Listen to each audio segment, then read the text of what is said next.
Okay, so this is Genesis 12. Uh, Now the Lord said to Abram, "Go from your country and your kindred and your father's house to the land that I will show you. And I will make of you a great nation, and I will bless you and make your name great, so that you will be a blessing. I will bless those who bless you, and him who dishonors you I will curse, and in you all the families of the earth shall be blessed." So Abram went as the Lord had told him, and Lot with him. Abram was 75 years old when he departed from Haran. And Abram took Sarai his wife and Lot his brother's son, and all their possessions that they had gathered, and the people that they had acquired in Haran, and they set out to go to the land of Canaan. When they came to the land of Canaan, Abram passed through the land to the place at Shechem, to the oak of Moreh. At that time, the Canaanites were in the land. Then the Lord appeared to Abram and said, "To your offering I will give this land." So he built there an altar to the Lord who had appeared to him.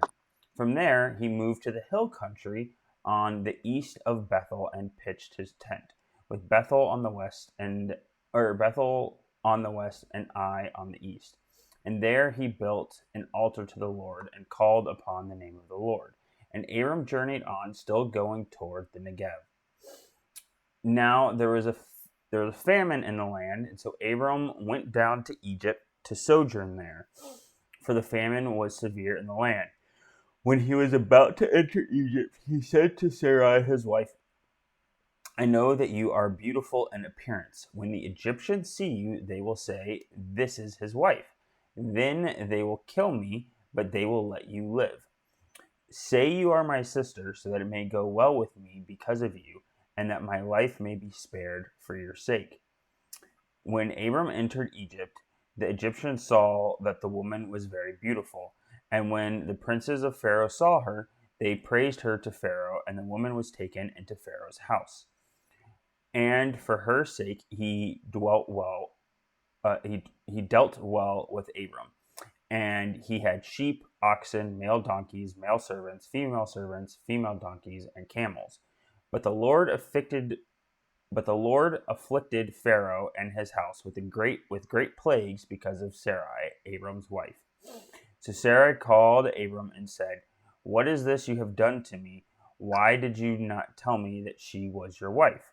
Why did you say she is my sister, so that I took her for my wife? Now then, here is your wife, take her and go." And Pharaoh gave men orders concerning him, and they sent him away with his wife and all that he had. Okay, so uh, at the top, um, call of Abraham. So I didn't notice that it was like auto. It was like auto adjusting. I would like disappeared. Um, so it so we need to remember that everything that's taking place here, right, is in contrast to what just came before it in the preceding chapters, and how um, the world is in this chaotic state. We are leaving um, kind of the realm or genre of mythohistory. We're coming into more history proper, um, and with that, we start to see God's plan unfold. Um, and there's a lot to dissect here. Um, I'm sure there's going to be things that I missed that I want to say with all of this. Um, but uh, one of the things that I want us to keep in mind is this calling action, and how this calling action is related to a lot of the calling actions that we have seen in the previous chapters dealing with creation, right? And about how calling and naming and singling out is a form of creation, and it is it is a uh, like this is sort of where like I agree with a lot of that like functional creation thing, right? Right? There's a functional creation going on in this story in the life of Abram, and the end goal, right, is right here is a great nation, right? It's a great goy, right? So remember, nation means goy, right? A gadol goy. That's the goal, is to make Abram that. And the thing that I think is important to remember with that, and I think still applies today, which is a thing that people seem to not really understand. The point of making Abram a great nation is so that you will be a blessing, right? The rationale, the reasoning for all of this stuff that God is going to do with Abram is so that he can be a blessing. And it's not a generic blessing, it's a blessing to all of the families of the earth, right? And so I don't know if I don't want to spend too much time on it, but I am going to go off on this tangent because it's related to the current state of politics, right? Whether or not people should be Christian Zionists, right? And you know, famously, Ted Cruz said that the Bible commands people to bless Israel, and I disagree with that. The Bible doesn't command that, but the reason why the Bible doesn't command that is because it's not a command, right? The Bible is written to primarily the Jews, and so it's not commanding anything. God is stating a principle of life, like with many things that I've stated and plenty of other places in Genesis, and I think we're going to get to kind of another one that I want, another one of these principles that I want to talk about kind of later in this chapter. It's just a principle of life of the people that bless the great nation that comes from the line of Abraham will be blessed, right? As a general rule. And as we're going to end up seeing, this is going to be I don't see a time limit on this general rule, and I also don't see I also don't agree with replacement theology, where people say that, oh, this becomes a thing about the church. I don't think that that's really true. I don't think that the church, the Church of Jesus Christ, is not is the purpose of the Church of Jesus Christ is not to acquire the land that God showed Abram, right? Like, I think it's weird if you spiritualize all of this stuff towards the end, but don't realize that the thing that it starts with is Abram going to a land and claiming that land so that he can be a great nation, so that he can be a blessing. And unless you start advocating for the Crusades a lot more heavily than I think I've seen anyone that actually adheres to a replacement theology kind of framework, like you're just missing, I think, what God is doing here, right? God is using is using this remnant, using this seed, which is what Abram is, as a focal point. He's going to use Abram as a focal point to direct the rest of the world to eventually see Jesus. And I don't know if we captured this on our previous recordings, but I talked to, whenever I was talking to Christian, I mentioned how Israel is a bit like the tip of the spear, and then everybody else is like the weight, the rest of the spear, right? The wooden part of the spear, and that's kind of how God's plan functions in the world. Um, yeah. Um, okay. So this is related to calling the light day, to the calling actions that God takes. Identification requires. Okay. Yeah. So let's talk about more specifically. Go from your country. So identification, the process of identification requires separation. I think that this kind of principle is going to be really important, especially whenever you start talking about names, and I mentioned before about how names also mean places. We see that a little bit later with Shechem, right? Shechem is a person, but it's also a people group, and it's also a place name, right? Um, I would also argue, and so one of the other things that I want you to keep in mind as we go through this whole chapter, I would also argue that at this point, Abram has an initial faith, um, and he is not a great guy. Uh, I think that right now he has a limited amount of faith, and he is generally unwise, and so he's going to take um, unwise actions.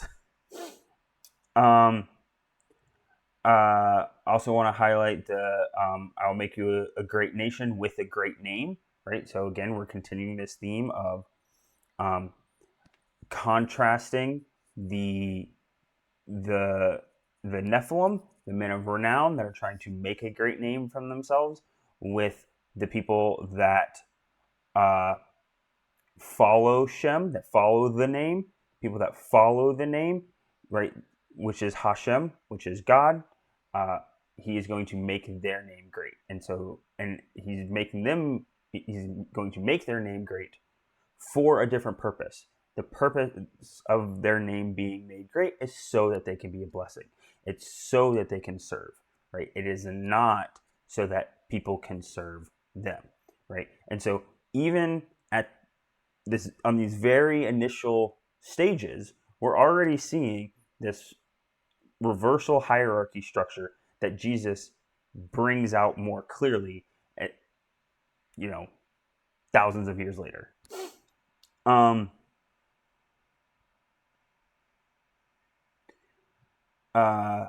Another thing that I want to note, that I want to point out here.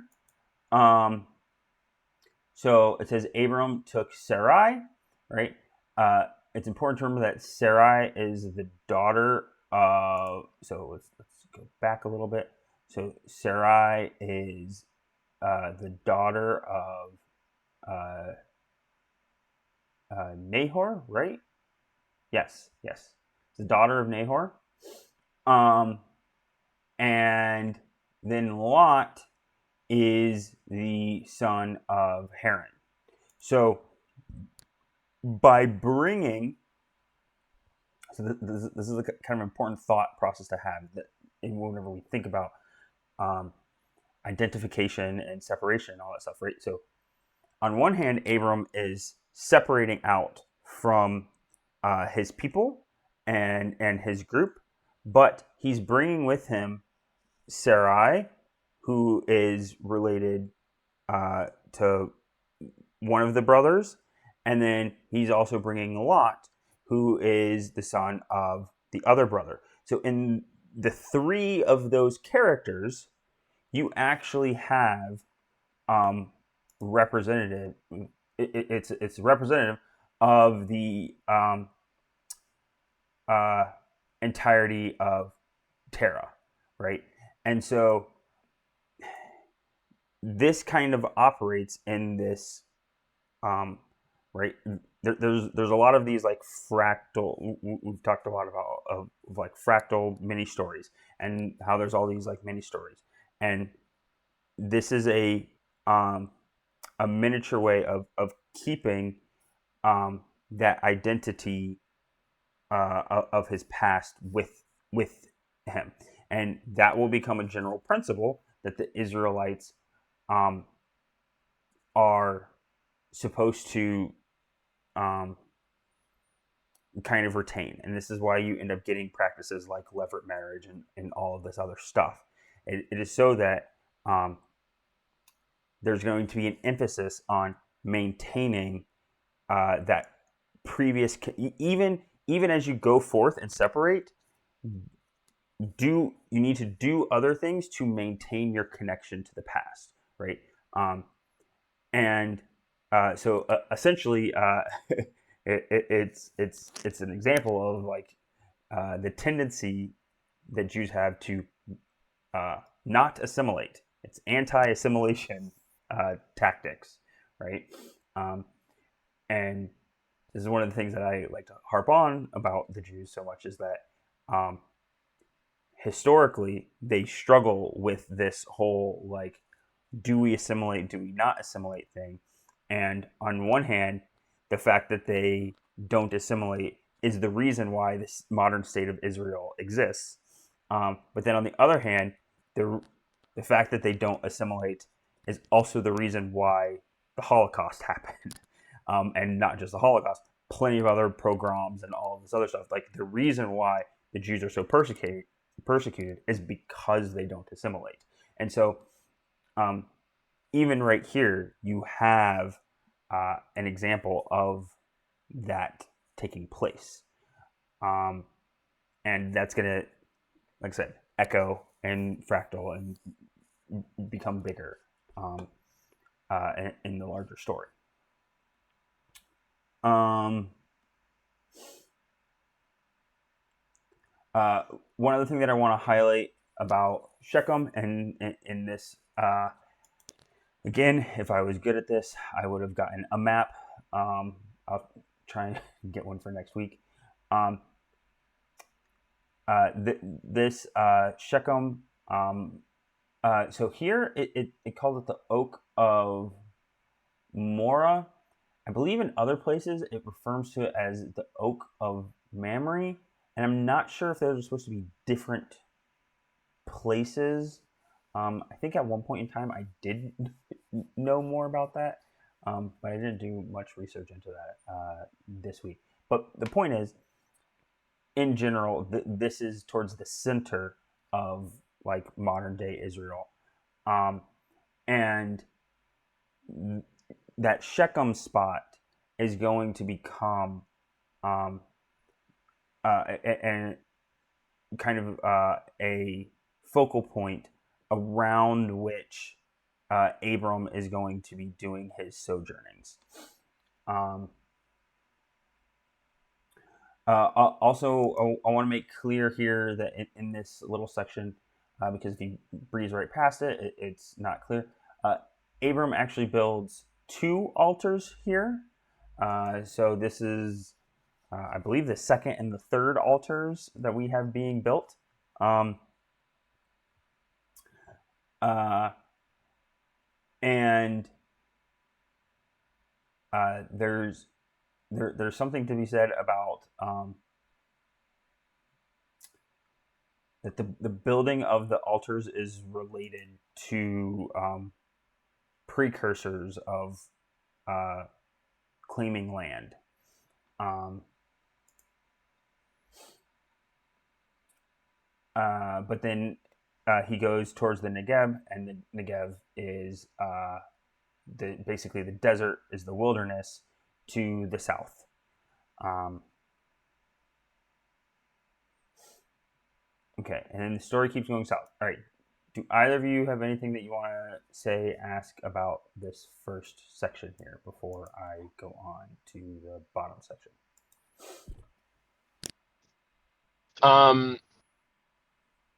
First, I want to add, kind of as an aside, I think this is where, when we when you did this Bible study the first time around, I think this is when I jumped in. I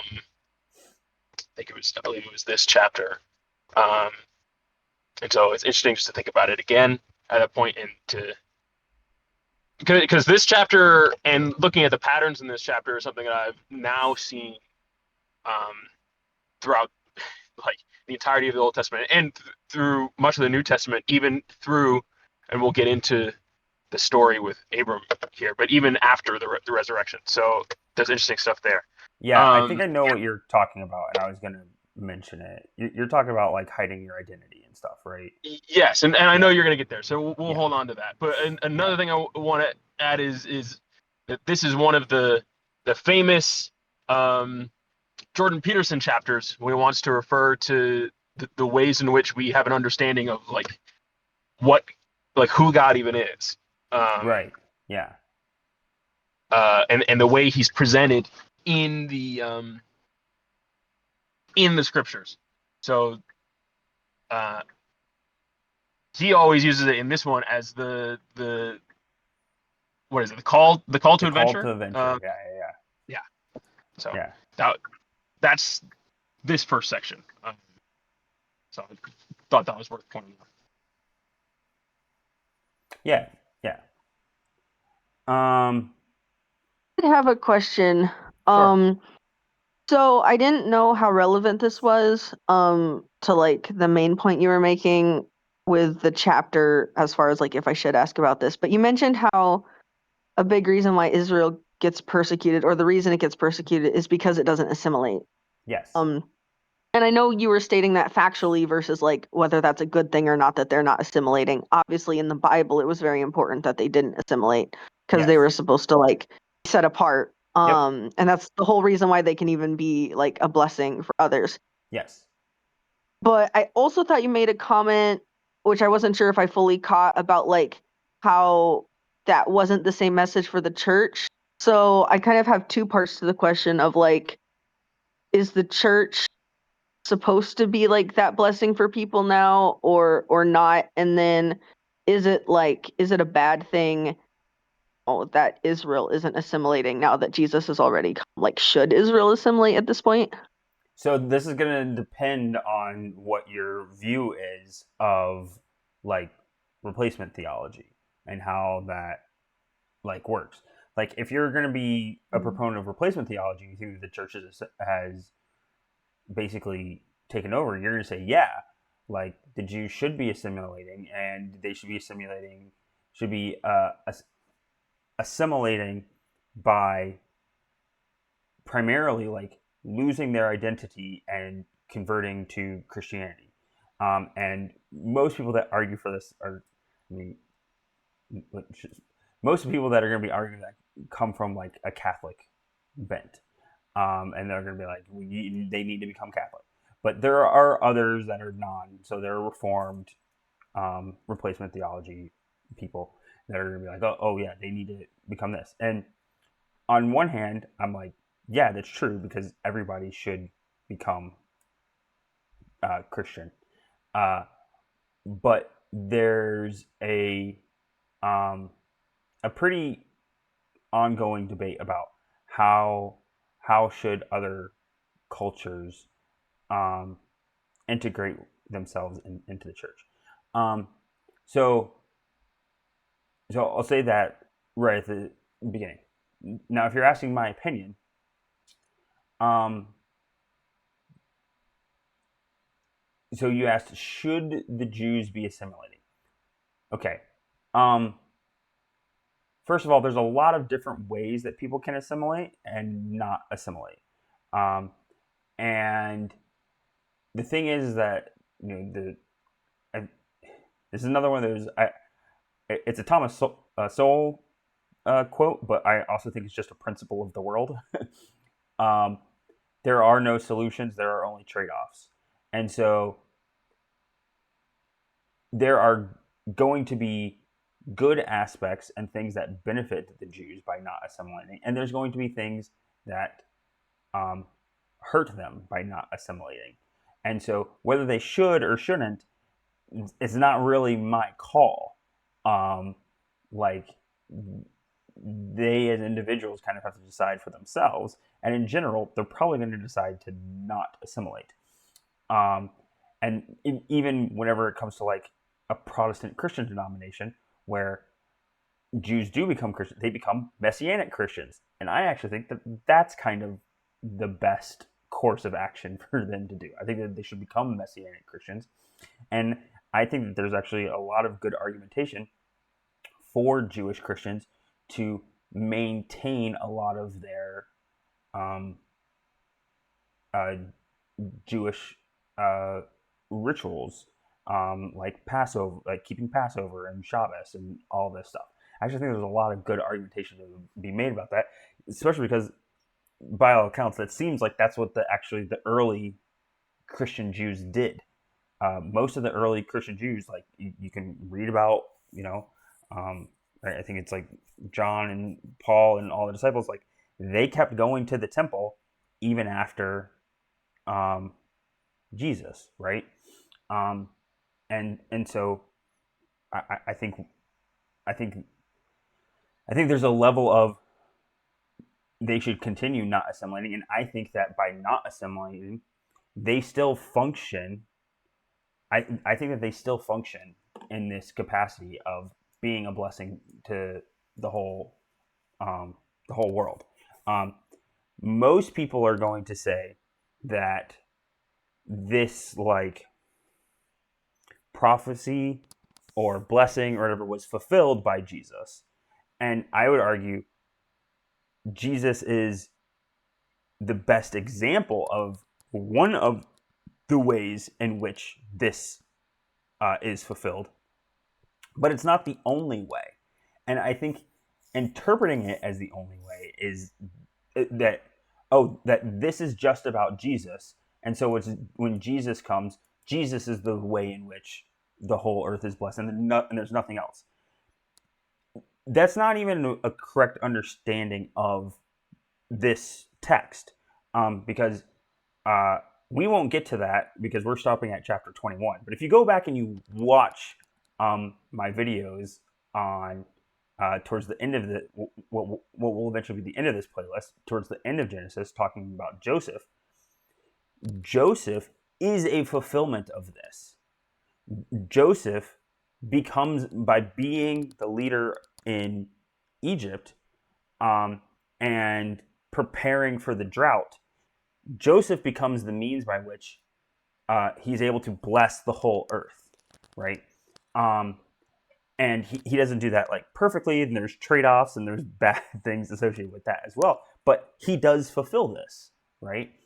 Um, and and so this is one of the things where actually I would argue, like, one of the things that people kind of point out about Jews all the time is Jews per capita have a crazy outsized proportion of Nobel Peace Prize winners.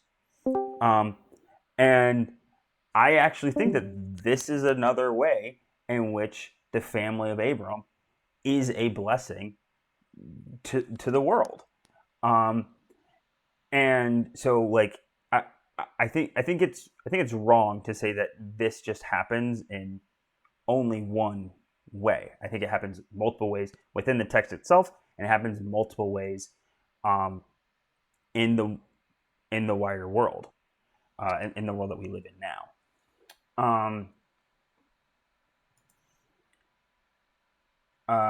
So did I answer your? I feel like I answered your question. Was that sufficient, or was there a part that I missed? Yeah, no, I feel like you did. That was also really interesting about them having like a lot of Nobel Peace Prizes. That does seem to be connected to that verse for sure.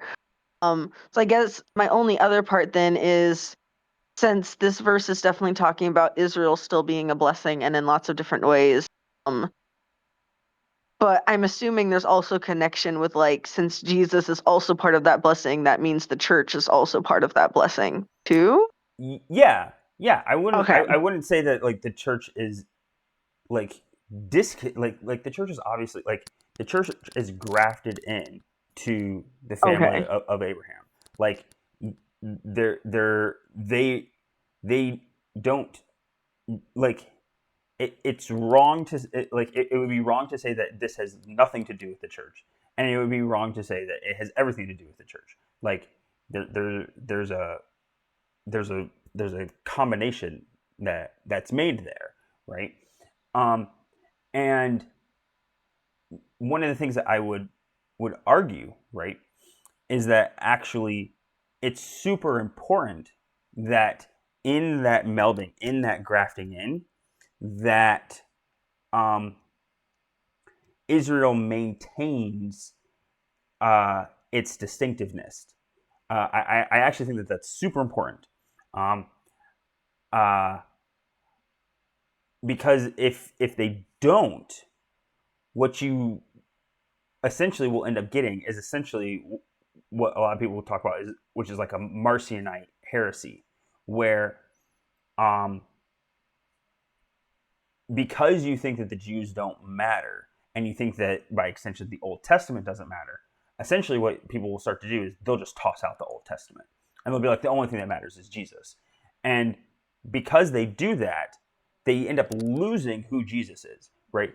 The reason why the distinctiveness of the Jews matters is because the distinctiveness of the Jews helps you to interpret and figure out who Jesus is. If you don't know who the Jews are, you won't know who Jesus is because he's the Jewish Messiah, right? Like, and so if you just cut the Jews out, Jesus is all of a sudden this guy that is disconnected from all of this prophecy, all of this symbolism, all of this background, right? Well, and also if you disconnect him from it, there's no evidence. You kind of lose the evidence and meaning to prove who he really was. Right. Because a big reason why we know that Jesus was who he said he was because of all the prophets in the Old Testament. Right. And but also because, right, Jesus says that he's God, but he doesn't say that he's God in the way that we kind of use the term God in modern English, of just like generic higher power. Like, he's a specific God. He's the God of the Jews, right? And so like that matters, right? You have to understand the character, because you have to understand the character of the God of the Jews so that you can understand the character of Jesus and of God now, right? If you like, and this is where, if you don't understand that, you'll start to fall for all of these like goofy things that people will say, all these different goofy pronouncements of like, oh, God wouldn't approve of that, or God wouldn't approve of this, and it's like, well, what's your concept of God?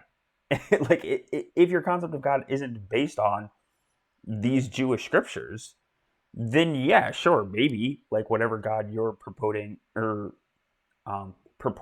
serve and state is the actual God.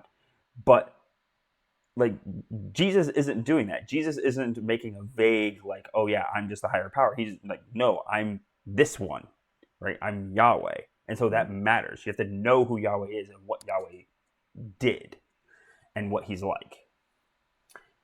That is a good point. He does specify that he is the God of the Old Testament versus just any God. Yes. Thank you. That helps. Okay. Hey, Christian, I know you're late, so you missed the first Yeah, part. man, I'm sorry. Work has just been crazy lately. Hey, you're So- fine. You're fine.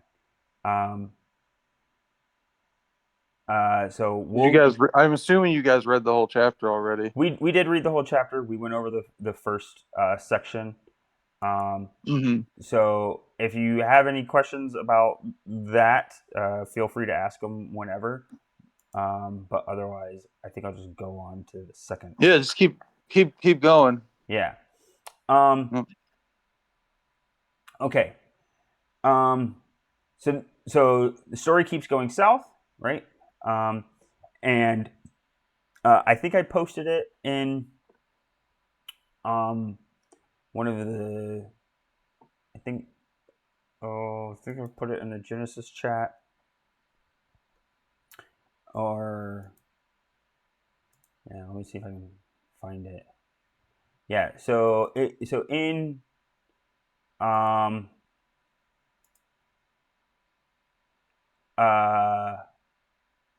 in Matthew Pajot's book, right? He has this diagram that's related to the north and south, and it's he makes the point, which I think is a correct symbolic point, that the north is related to identity, and the south is related to uh, um, basically getting food, acquiring resources, and so what's going on here, right? Is so Abraham like is starting his adventure, right? And the thing that he's going to run up against is essentially the Nephilim, right? And again, this is the Nephilim in the way that I interpret that term, and I think it's the correct term, right? And it's one of those, right, in that he's going to encounter the biggest Nephilim at the time, which is Pharaoh, right? And the Egyptians and I think the Israelites at the time would have interpreted Pharaoh as this Nephilim-like character because the Pharaoh was supposed to be like the son of a god, right? This is a common thing for these various leaders. Like they are divine. They are essentially divine figures in Egyptian mythology.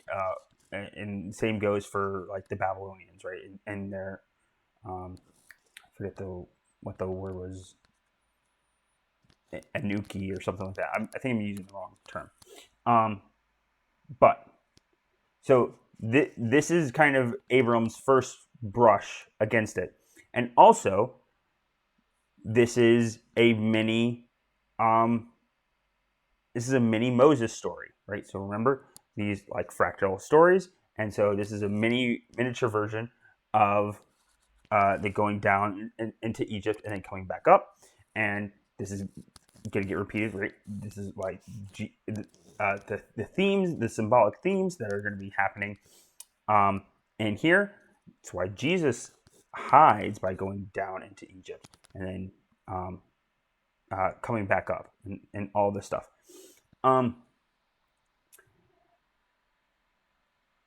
So that's fundamentally what's going on there. He's going south into Egypt to gather resources, and going north. If going north is connected to identity, going south is connected to losing your identity, right? This should also be thought of and connected with heaven and hell, right? As you go more towards heaven, more towards meaning, you're more connected to your identity. Whereas if you go down into the pit, into Sheol, you are losing your identity. All right. So I'm gonna so he's gonna sojourn there. I know that you are beautiful in appearance. Okay.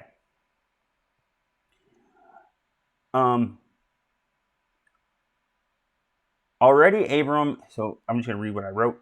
Already Abram is concerned about his own life. His story arc is related to maturity, and it is connected to his identity versus that of his wider family and immediate family. So remember what I talked about before about how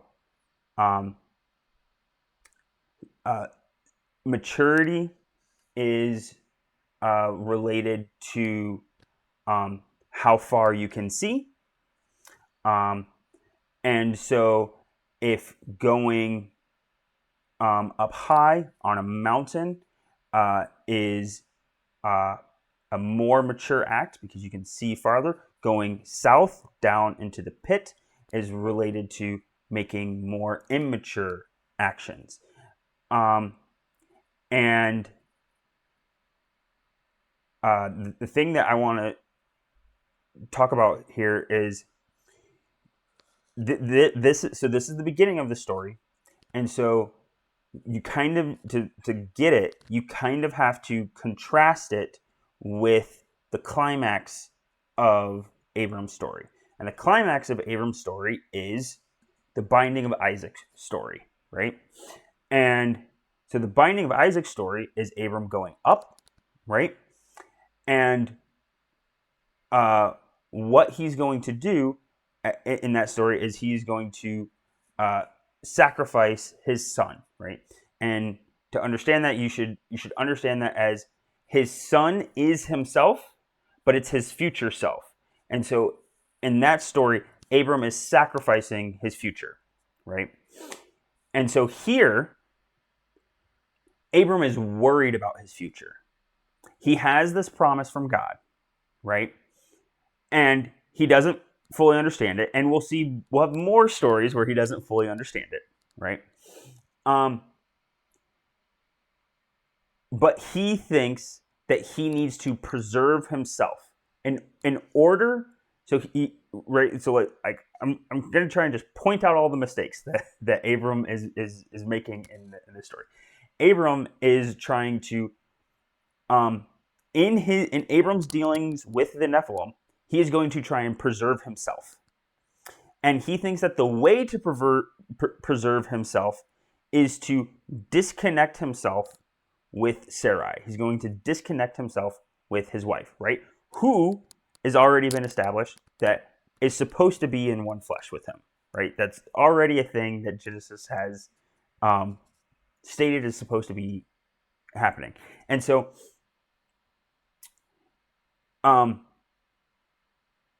Abram is going to sacrifice his identity in exchange for gaining all of these resources. So I talked earlier about how there are just these like general principles symbolically that are going on.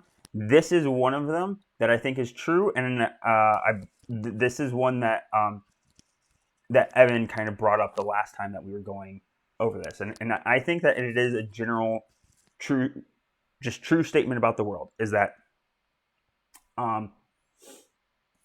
when you are wanting to gain a lot of treasure, the way that you do that is you cut off your identity. You lose your identity. And you can even see this with like there are small and larger examples of this, right? So a small day-to-day one is, so like right now I'm wearing my corporate work shirt, right? Because we had a buy off today of my cell. When I go to work, I am doing that so that I can gain resources. And a part of doing that is what we call being professional. And really, what being professional means is I disconnect things that are idiosyncrasies about my own identity. I reserve my angry comments. I reserve, I hold back whenever I want to say something mean to various people, right? And I do things to conform, to look like, to blend in with everybody else, right? I assimilate, right? And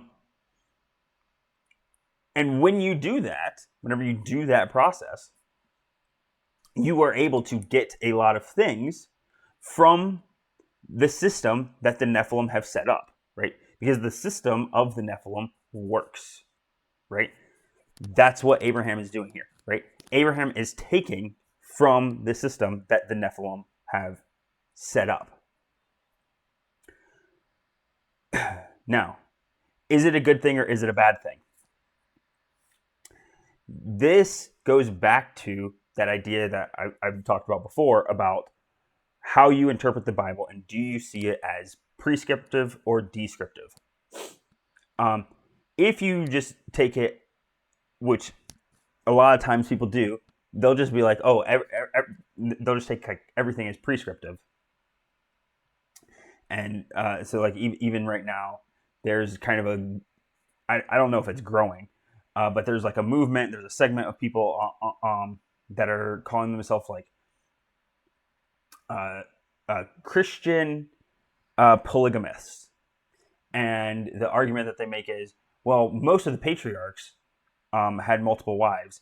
Therefore, that's the correct thing to do.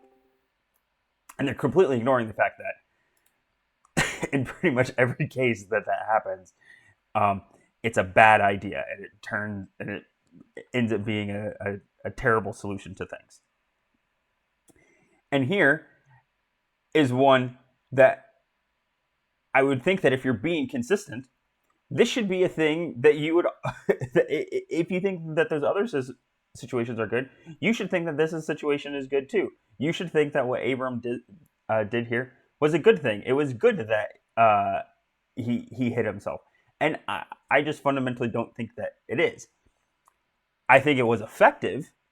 It very clearly was effective, right? Because he did get resources. But that doesn't mean that it was what the Lord would have wanted. It doesn't mean that it is morally good. And it doesn't mean that it was mature. It was not the mature thing to do.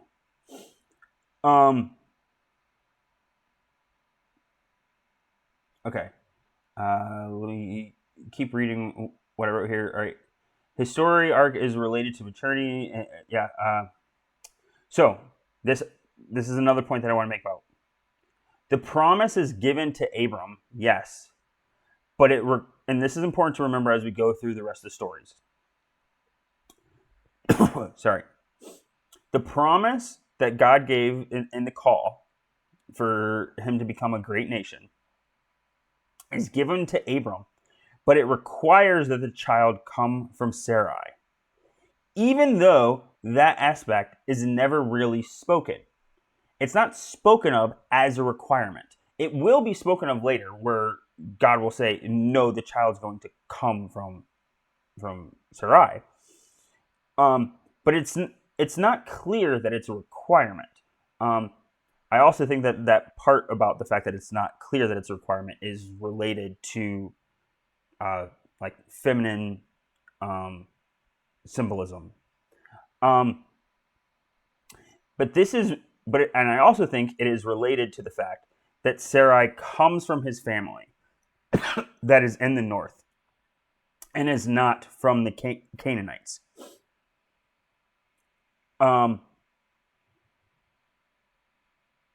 It is important to realize that Sarai in this story is a completion of Abram's identity. And so when Abram gets the promise from God, he should have recognized that promise also included his wife. And he doesn't. And that's a failure.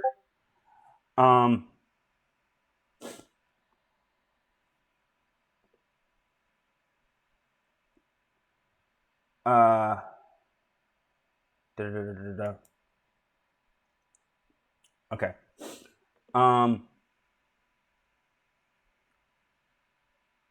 So the last kind of thing that I want to talk about, and I'm not really sure if I fully want to talk about it. I don't want to be explicit about it, but so whenever it says, why did you say she is my sister? So that I took her for my wife. Here is your wife, take her and go. Hey, Kyle, Yes. can I ask a really quick question? Sure. And just as you were talking, it was like, I've never really thought about this. I mean, and this is, you don't have to go like, you don't have to dive too deep into answering this, but just like the idea of, you're talking about how Abraham didn't recognize that like his wife was equally called because she's one in flesh with him, according to pretty much the very beginning of Genesis. Yeah. And this is actually a really good argument against polygamy. Yes. Because it's like, what do you do with your third and fourth and fifth wife? Because Yeah. it really just says the two shall become one flesh. So how are you becoming one in flesh with 3, 4, and 5? Right. Like anyways, it's just something that popped in my head as you were talking, because it's kind of an implicit argument. it's it's an inference, but it's Yes. still to me legitimate. Well, So, and anyways, I would make the argument that again, that if you are interpreting Genesis, so remember, this is what I'm like, I think it, when I think I said this before, I was like, when people say that like most of the Old Testament is about Nephilim, I'm like, actually, I agree with that. As long as you understand Nephilim to be kind of this stand-in for powerful people, right?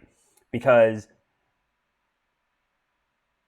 polygamy is essentially what all of the powerful people are doing, right? And it becomes like, and it becomes the kind of quintessential problem of the kings of Israel. Like it's David's problem, right? This is David's problem with Bathsheba. It's what Solomon's problem is, right? And uh,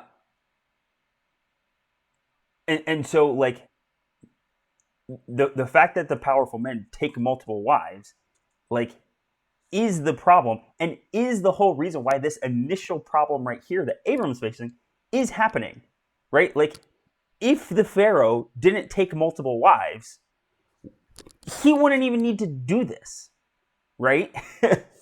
um, like,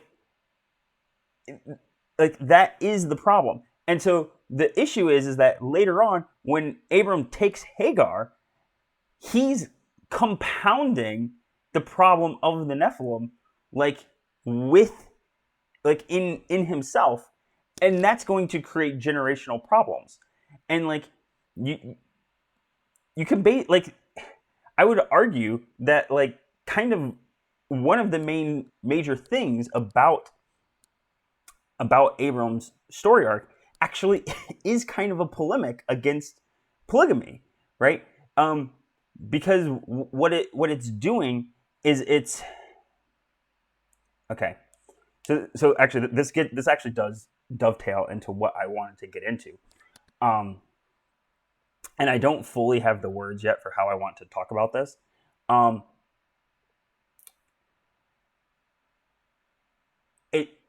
It's contrasting the generation of death with, sorry, not the generation, the generating of death versus the generating of life. And so the fundamental call of human beings is to generate life. Go forth and multiply, right? We are supposed to be generating life, both quantitatively, you're supposed to be having kids, and qualitatively, right? Jesus says, I am the way, the truth, and the life, right? That's a qualitative statement, right? Your relationship to him is life, and right, and I would argue that your the more that you fulfill the meaning of life, which is to have fellowship with God and other people in creation, the more life you are having, right? That is what you're supposed to be doing. And so there are two ways in which the devil can attack that meaning of generating life. He can either generate death in response, which is the primary way in which the systems of men, the systems, the hierarchies that Nephilim set up, the primary way in which those work is that they generate death. I actually think we are in the middle of a very funny example of this in our current politics, because right, the thing that we're dealing with right now is the war in Iran, and the big problem, and so the number one thing that governments do is they generate death, and they have militaries and they fight, right? And so the number one problem with the war in Iran is the fact that Iran is closed off the Strait of Hormuz. And so what is the U.S.'s response to that? We're going to close off the Strait of Hormuz even more, right?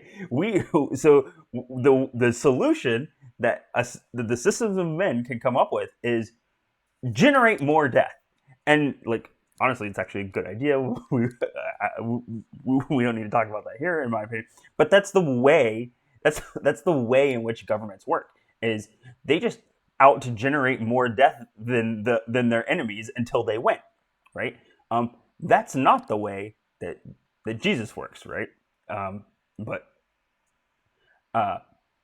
so that's the first way that Satan works, is he tries to get people to generate death. The second way is that he tries to corrupt the generation of life, the generating of life.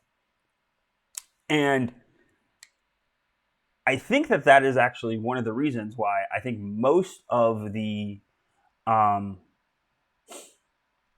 think in like our modern world, it's like, okay, the way in which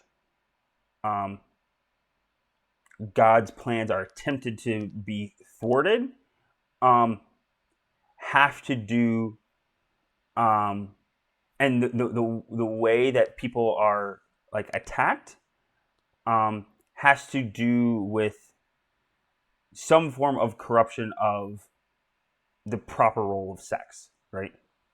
And I think this is related to all the LGBT stuff. I think it's related to trans, right? Like, I think this became very clear to me whenever I learned that almost all of the trans surgeries make the people sterile, right? They're unable to have children, right? The primary, like, if you're gay, you can't have kids, right? Like, it's a union which fundamentally cannot generate life, and therefore it is going against this ancient principle, this ancient command, or like it prevents you from engaging in the meaning of life, I guess, is a better way of putting it. And so in this story, to relate it back to this story,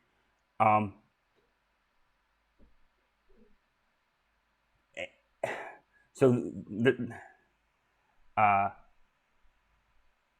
Abram is essentially being cuckolded here, right? It's unclear. So we're actually going to get a repeat of this story kind of later on. But in those ones, it's very clear that the person doesn't have relations, right? Because this happens again with Abraham, right? And then it also happens. I might be remembering this wrong. I think it also happens with like Isaac.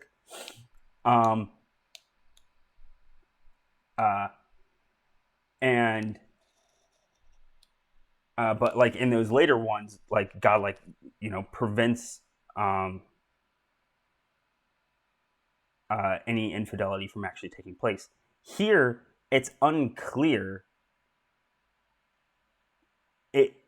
if that's actually stopped, right? And I think that is, I think that's why we can safely say that this is like like we're starting off about as low as you can get.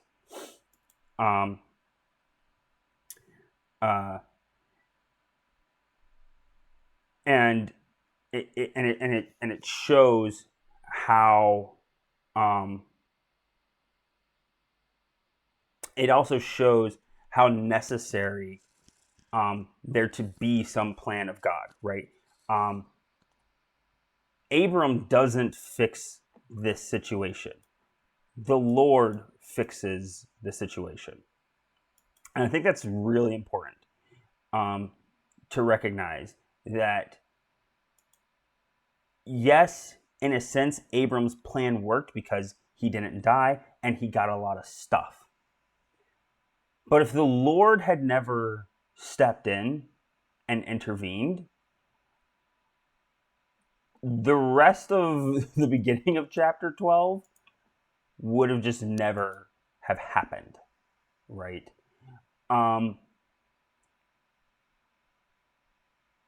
And so it's important to recognize, and I've talked a lot about how, especially in earlier things, whether or not God is doing something actively or passively. And in most of those early chapters, I was arguing that God was doing things passively.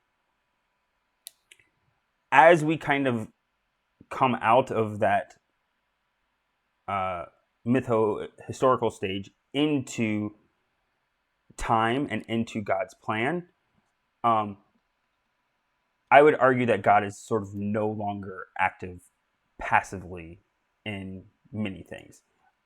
There still will be times where I would argue that he is doing things passively. But here, I don't think that is what's taking place. I think that, like, right, because it says that he afflicted him with great plagues, right, because of Sarai. And we don't know, and obviously that's a miniature version of the 10 plagues of Egypt, right, and all this stuff. And we don't know why, and we don't know how Pharaoh was able to connect that with Sarai. That's something that I would probably pose as a discussion question. But I just wanted to highlight that point about now I think that God is trying to actively do things. That was, I lost, I should have had my light on. I think the sun set as we were doing all of this. So any questions, comments about this second section?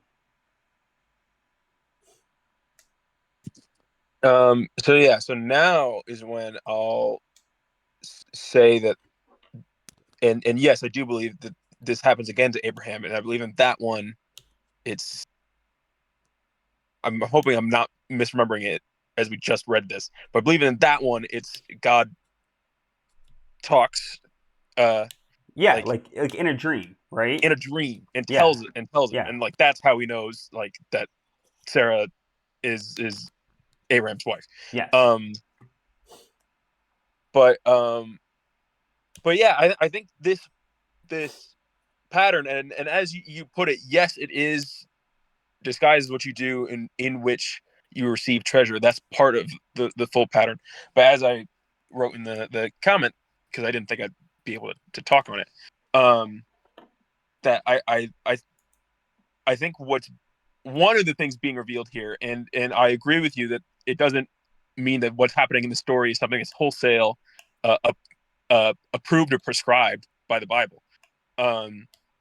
But the idea that if I want to, and this is part of identity, if I want to be closer to you, I need to emphasize, have you see less or become less of me. Right.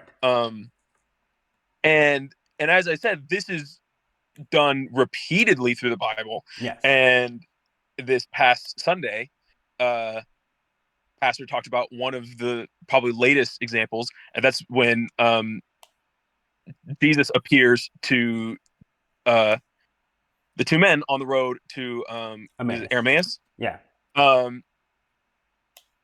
And Pastor made the point then that had Jesus allowed them to recognize him immediately, then the discussion that was then had would not have been possible. Yeah, they wouldn't have walked together. Yeah. That's not what would have happened. So because likely that was the goal of what Jesus wanted to do, hence you have the restriction of identity. Yeah. And I think part of the reason why in this story you would say that it is clearly the wrong thing is because the reason of why this was done was out of fear. Yeah.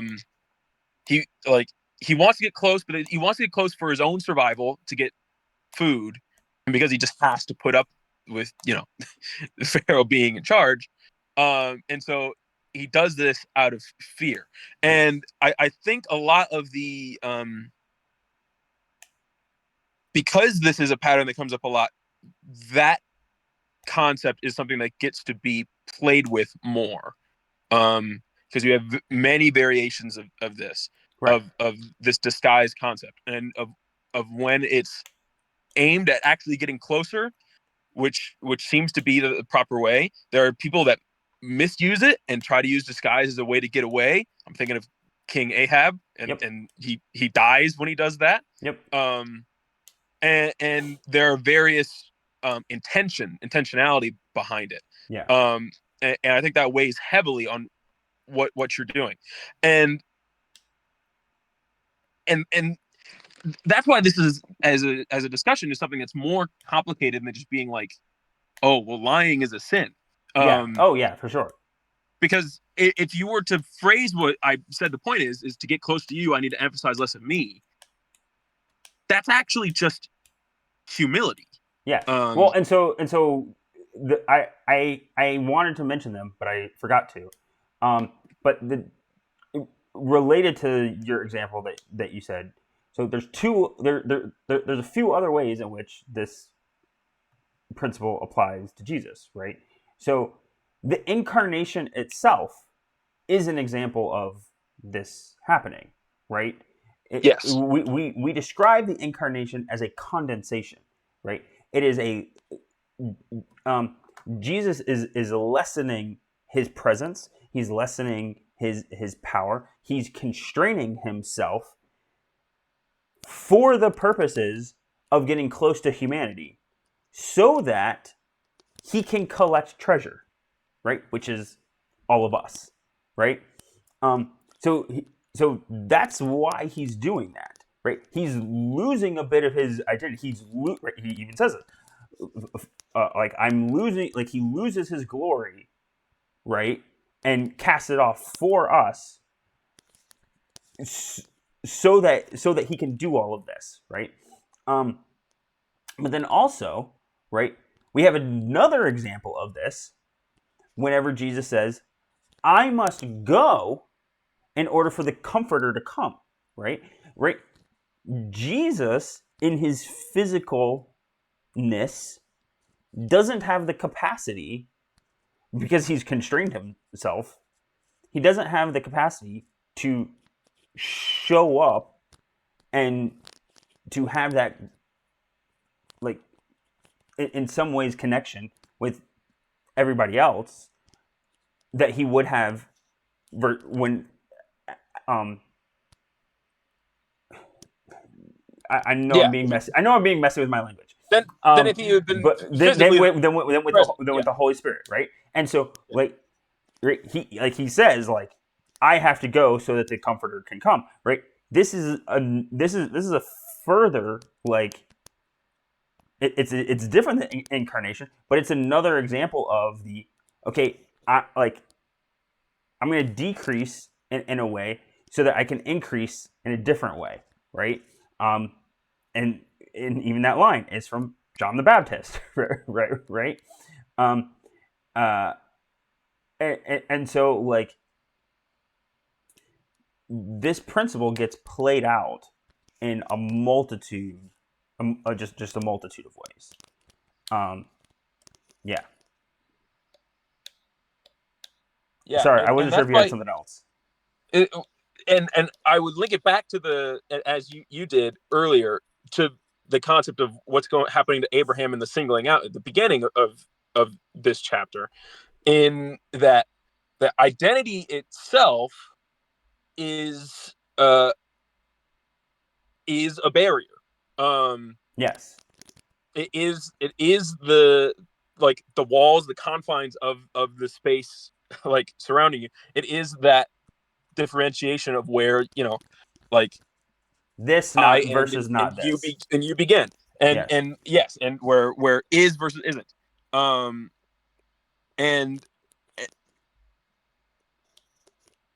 that's why it's easier to retreat into, instead of just setting the bounds around himself.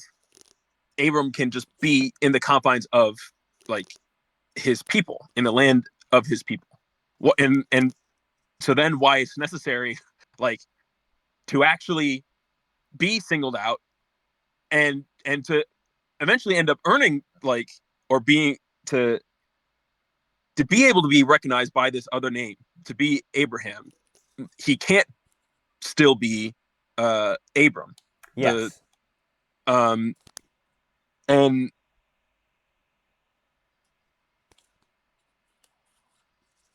and that's what we're and that's what's happening in all of these instances of disguise. It's we're dropping those walls a bit and blurring those lines, and then it becomes the question of, well, why are you doing that? And that tends to be the differentiator of, you know, the outcomes that you end up seeing a lot of the time with this. So Anybody else? Questions, comments, concerns?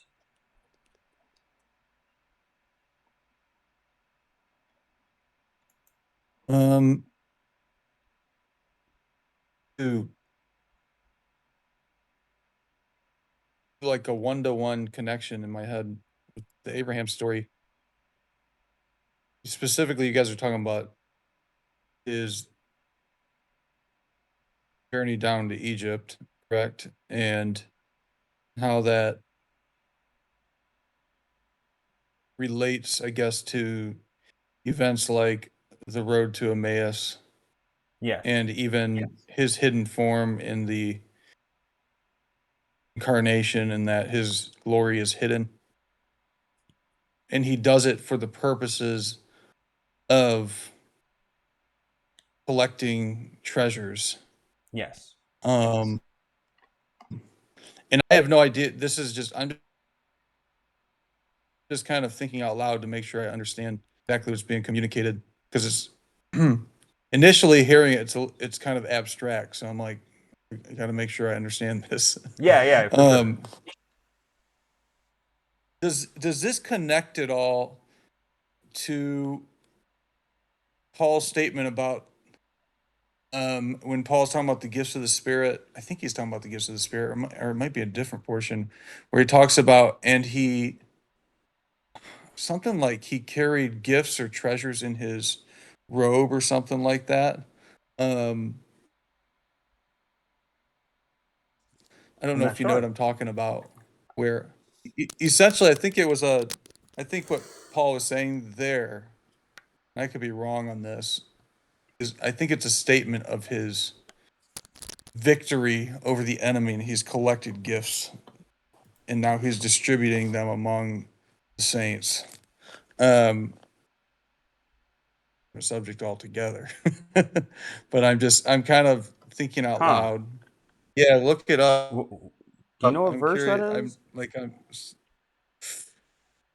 is? Just look up like Christ add treasures or gifts in the train of his robe or something like that. In the train of his robe. So it might be 2 Corinthians 5:17. It might be. If it's not, then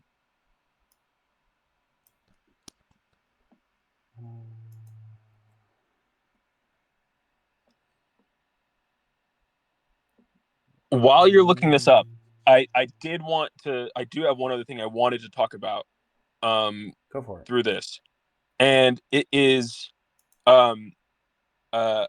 well, Jonathan Peugeot did a good video on this subject, but I'm sure you've heard of what was really what kicked off the downfall of Candace Owens, and that was the kind of Christ is King crowd that she kind of culminated around her before she got kicked off of the wire. Yeah. And Jonathan Peugeot actually has a pretty solid video in which he discusses this and talks about essentially the weaponization of identity, because it is a barrier that can exclude when it's shown to that extent. It can be used as essentially an attack, a reminder that you are on the out group, and this is what the Christ is King like comments were intended to do. Now, it's a statement of truth, but it was a statement in truth that was then typically followed with the sentiment of, uh, therefore, like all the things that you're doing right now are wrong and worthless in that abrasive level of exchange. And so the intent behind doing that is only meant to actually destroy the person on the other end of it, which it was the Jews. They used it as a way to uh, uh, go after Jews. I remember specifically seeing comments of stuff like Christ is king, deal with a Jew, Yeah, as yeah. that sort of thing.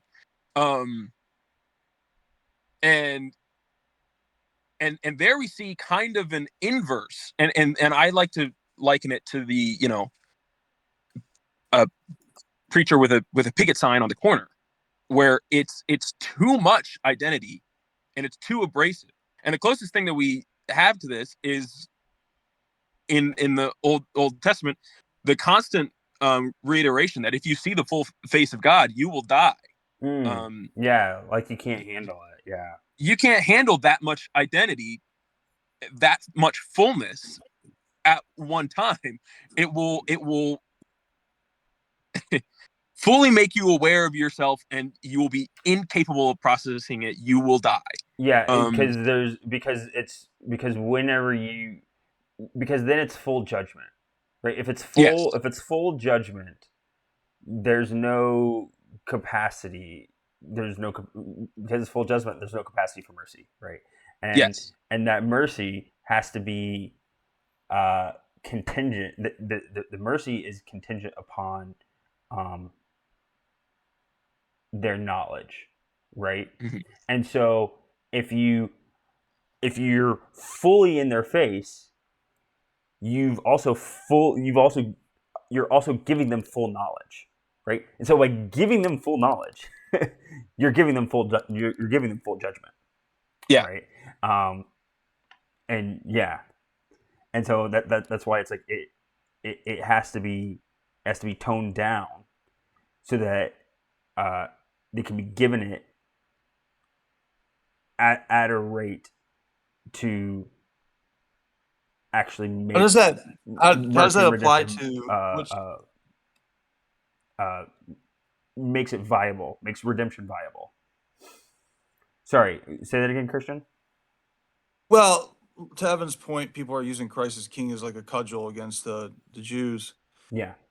Um so how would you I'm trying to um think of how you would, I guess, tone down the are you saying Evan, are you saying like the intensity of that message is I mean, there's different ways of obviously recognizing that the spirit in which they're saying that is wrong. it But yes, it was the intensity and directionality of that message. I think obviously it's fine to say true things, right? Like right. that's fine. Um, but what they were doing with that is they were essentially using it as like we're gonna So so both so as a I see what you're saying. They're representing it kind of like, like you're saying, if you see God, if that's an Old Testament principle, and it's even a New Testament principle where that Paul says Christ is the image of the invisible God, and Mhm. that the Father lives in unapproachable light. And so there's this idea that the glory of God given without the hiddenness of Christ, um, really just initiates the wrath of God and yeah initiates judgment. And but the purpose of Christ is that because he comes in hidden form, he brings mercy. yeah and largely the problem that actually is going on here is that there when you have an over an exaggerated amount of an establishment of identity, it gives no way for an alternative person to actually engage with that in any way that's meaningful. What I was thinking of as well is the common herd advice of people give before someone goes out on like a first date or something is that they'll tell them, well, just be yourself. The thing is, I think largely, and I'm going to use Kyle as a pseudo exception.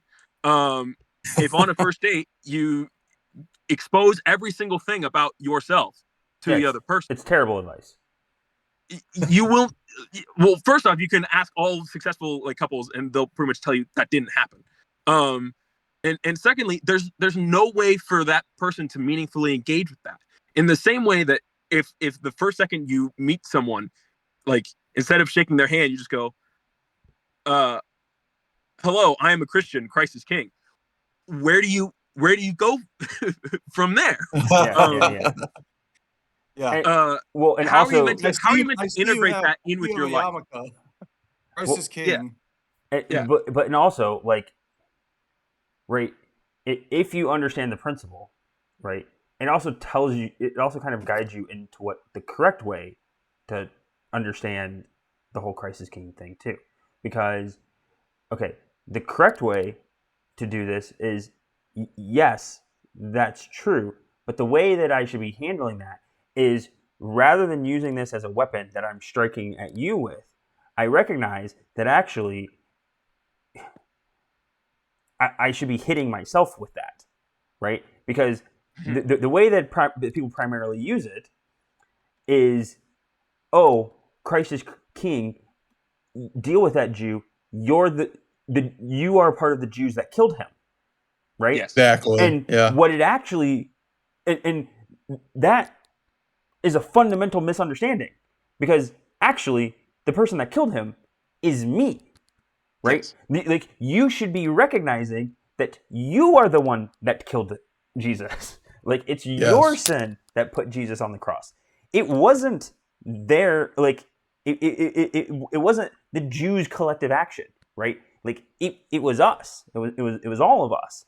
And if you can't make that turn, right? If you can't have that humility where you bring yourself, where you recognize that actually you're the problem, like, you're doing what we just said. You're not opening up space for them. But if you do that and you make that recognition, then suddenly you have made space for them to go, oh, okay, actually, I can now identify with you, right? I can identify, like I am also a sinner like you, and right? and this is an important point, because this is exactly how, if anyone were, especially at the time, were to question me on being like, well, they're just saying Christ is King, what's wrong with that? And it's, you need to position the statement versus the way in which the people who are saying it are acting, because if they're not actually applying it onto themselves and spreading this truth in in like loving self-sacrifice. Well, so the way that I constantly did it was because people were making the distinction, because a lot of the people that were saying, and still do, saying the Christ is King stuff weren't Christians. Exactly. And it's, or they're, it's like, yes, F-bomb dropping Christians, right? And it's, yes, Christ is King. Is he your king? He's effing king. Come on. But is he your king? Do you know what that means? Do you know what it means for him to be your king? And have you actually, like, repented? Like, have you dealt with the fact that he's king? Right? Like, everyone's going to deal with the fact that he's king. You have to deal with that. And I don't think that you have, because if you did, you wouldn't be out trying to condemn everybody else. Right? Like, there's whole parables about that, right? And so, yeah. And actually, and this is part of the reason why, as, and I'll say this, as stuff with Candace Owens continues to go on, I feel like more and more the conclusions I drew from that time are more and more validated. Oh yeah, for sure. I'm happy to hear where you guys land on this because Candace has gone off the deep end, Yeah. and not just her, but others too. And some of them, it's a tricky subject because like it's not like we should give Israel like a carte blanche pass on everything. I think that's like a perverted position of how in my opinion, I don't think we should just give them a pass on everything. But I think Candace posted something the other day there will only ever be peace in the Middle East until there won't be peace in the Middle East until Israel Israel's doesn't exist. Yeah. yeah, until Israel doesn't exist. And it's like, and then she'll come out the next moment and go, I'm not an anti-Semite. I'm like, what? What is the definition of an anti-Semite then? Yeah. Yeah. You just literally proposed the extermination of the nation, and then you're gonna say, but I'm not an anti-Semite. What's the definition? And I mean, maybe we need to stop saying anti-Semite because people now everybody people get squirrely now and they're like, well, Jews are not the only Semites. I'm like, well, that's true. So you're a Jew hater, or whatever you want to call it. Um, or maybe it's not Jew hater. Maybe we need to come up with something else because they'll wiggle around. I mean, I guess they'll wiggle around anything. But here's what I'll say about this is people who like to blame the Jews for the death of Jesus truly don't understand the scriptures because the Jews are, in any sense that the Jews crucified Christ, they're really just representative of humanity. And, their rebellion in a sense is our rebellion. They're to not see it in that way is to not recognize that you would probably screw things up in the exact same way that they did in any sense Oh that yeah. they did. Like you think you would be that much better? You don't think you would have crucified him? You don't think a Gentile nation would have crucified Christ if he came to a Yeah. Gentile Exactly. nation? So all of humanity would have crucified him at the end of the day. But anyways, that's all I got. No. I agree with that. So, um, I saw your Ephesians reference. Um, Oh yeah. my gut reaction is that yes, this is related to it. Um, I would need to think about it more, right? Because I wouldn't want to say anything, but it is relating. I mean, it pretty explicitly is relating the idea because it talks about it a bunch that whenever it says when he ascended on high, he led captive the captives, right? So he's taking slave the people that were slaves, and he gave gifts to the people, right? And I think that's supposed to be connected to this idea of like I am a bondservant of Christ, kind of a deal. Um, and it says now this expression he ascended, what does it mean except that he also descended into the lower parts of the earth, right? So he went down. So he went down, and that right because you can't ascend unless you have gone down first, and he who descended is himself also he who ascended far above all of the heavens, so that he might fill all things. Right? Right. That is Christ is he is Christ is filling the hierarchy. Um, this is kind of the idea that I talked about before about the redemption of the system of men, the redemption of like the Nephilim, essentially, um, right? And that's why the final eschatological vision is a city on the hill, right? Because a city is the thing that like that people were building, right? Um, and it is related to the fact that he went down there. He got all of the captives. He goes down there and he gets all of the captives, all of the people that are down there. But also he gives them gifts, and it says, and he gave some as apostles, some as prophets, some as evangelists, some as pastors and teachers for the equipping of the saints for the work of the ministry, for building up the body of Christ. Right, and so. Yeah, you're right. says that he's like, so it seems to be this this kind of both and idea of like the treasure is the captives that he takes captive, and it's also these gifts that he then distributes for building up the body of Christ. I mean, yeah, I would just need to think about that more. That's cool. Yeah. So I'm going to end the recording there. Thank you all for being here. See you next week.